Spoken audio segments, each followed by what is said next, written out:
Imagina que una noche, mientras estás solo en casa, toses, y unos segundos después, escuchas exactamente la misma tos, como un eco extraño que llega tarde. Piensas que es la casa, que son los vecinos, que es tu mente jugándote una mala pasada. Lo ignoras, pero al día siguiente, mientras subes las escaleras, el sonido de tus pasos se repite, uno a uno, como si alguien te siguiera a la misma distancia, imitando cada movimiento.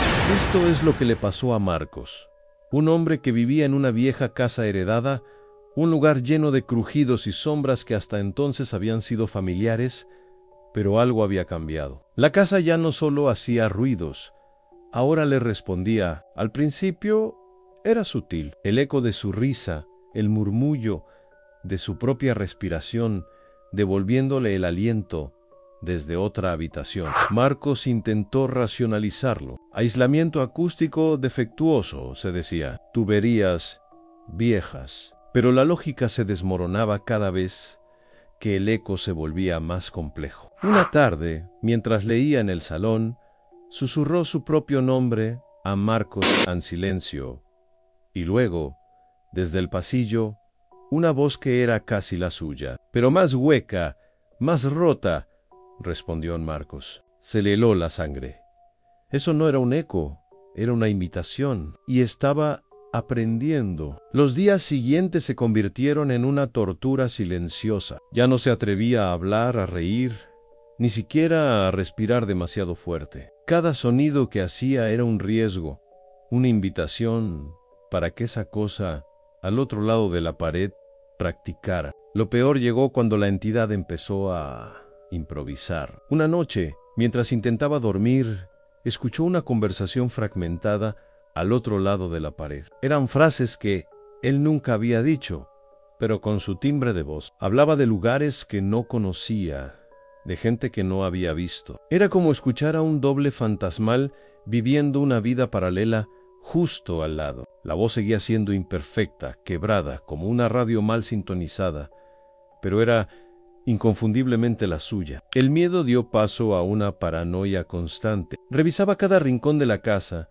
buscaba micrófonos ocultos, cámaras, cualquier cosa que pudiera explicarlo. No encontró nada. La casa estaba vacía, o al menos vacía de cualquier cosa que pudiera ver. Una semana después, el eco dejó de ser un eco. La imitación se volvió instantánea. Si Marcos dejaba caer un libro, el sonido del golpe se duplicaba en el mismo instante desde algún punto ciego de la habitación. Sí, carraspeaba. Otro carraspeo sonaba justo detrás de él y el espacio entre su acción y la reacción de la entidad había desaparecido. Se sentía como si un espejo sonoro lo estuviera reflejando en tiempo real. Una tarde, reunió todo su valor y decidió confrontarlo. Se paró en medio del salón y dijo con voz temblorosa: «¿Quién eres?». La respuesta fue inmediata, un susurro gélido justo detrás de su oreja, tan cerca que sintió un aliento frío en el cuello. «¿Quién eres?». El terror lo paralizó. Ya no estaba en las paredes. Estaba con él, en la misma habitación. Desesperado, Marcos compró una grabadora de audio, la dejaba encendida por la noche, mientras dormía, con la esperanza de capturar alguna prueba, de entender qué era esa cosa. La primera mañana, rebobinó la cinta con manos temblorosas. Durante horas, solo se escuchaba el silencio de la noche y su propia respiración. Pero entonces, alrededor de las 3 de la madrugada, algo cambió. En la grabación se oía su voz, clara y nítida. Pero no era él. La voz ensayaba palabras, sílabas sueltas: «Amor», «Oh Dios mío». Luego empezó a formar frases completas, frases que Marcos jamás había pronunciado, y cada vez la voz sonaba menos hueca, más fuerte, más suya. Era como si la entidad estuviera usando las horas de silencio para perfeccionar su imitación, para pulir el robo. Cada noche, las grabaciones eran peores. La voz nocturna ya no solo ensayaba, ahora contaba historias. Hablaba de la infancia de Marcos, de sus recuerdos más íntimos, pero torciéndolos, contaminándolos con detalles falsos y oscuros. Era una profanación de su propia vida. Una noche, la voz grabada dijo algo que lo rompió por dentro. Con un tono calmado y seguro, dijo: «Ann puedo entrar cuando quiera. Solo necesito la llave». Marcos no entendía a qué se refería. La llave de la casa, la llave de su mente. La paranoia se convirtió en una certeza aterradora en esa cosa. No solo quería imitarlo, quería reemplazarlo. Empezó a sentir que perdía el control, que su propia identidad se estaba disolviendo. ¿Quién era él y quién era el impostor que ensayaba con su voz en la oscuridad? Una mañana, el terror alcanzó su punto culminante. Marcos se despertó y, como cada día, fue al baño a lavarse la cara. Abrió la boca para bostezar, pero no salió ningún sonido. Lo intentó de nuevo, trató de gritar, de toser, de decir su propio nombre. Nada en él. Pánico se apoderó de él. Estaba completamente mudo. Su voz había desaparecido. Se miró al espejo, a sus propios ojos llenos de terror, y abrió la boca una y otra vez, pero solo el silencio respondía. Un silencio absoluto y antinatural. De repente, desde el pasillo, justo al otro lado de la puerta, escuchó una voz. Era su voz, perfecta, sin fisuras, sin ecos rotos. Era cálida, segura y vibrante.